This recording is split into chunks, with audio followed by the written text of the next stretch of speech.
So I'm making bourbon chicken, and this is one of my family's favorite dinners. And I've cut up some chicken thighs, and I put them with some olive oil, cornstarch, and salt and pepper, and now that's browning up in the pan.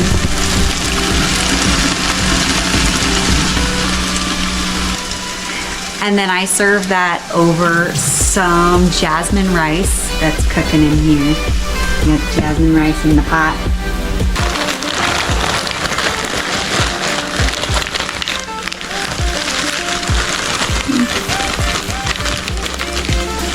This is like mostly cooked, but I'm gonna put it back in after I cook the vegetables and add the sauce. When the sauce cooks down, then I'll add the chicken back in.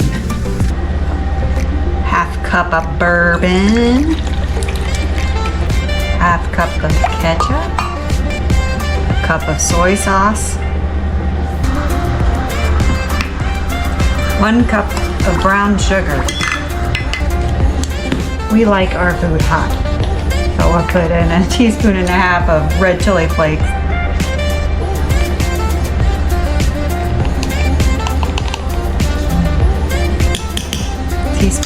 Heaping teaspoon of ginger.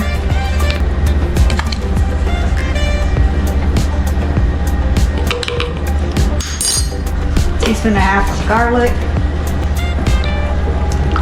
So that's pretty much the sauce. Add the sauce.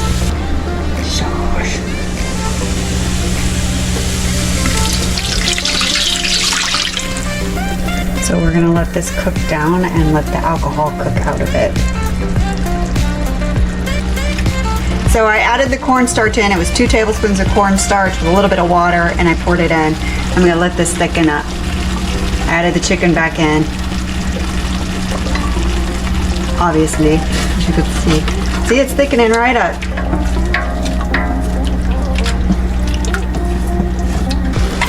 See, the rice is perfect. You just let it boil, and when it comes to a boil, turn it off. And I think it's about 15 minutes, it's done. I like it. I did good. It's probably gonna get hotter though. That chili flakes is just gonna get hotter and hotter. So hopefully you guys eat it quickly because it's hot. Yum.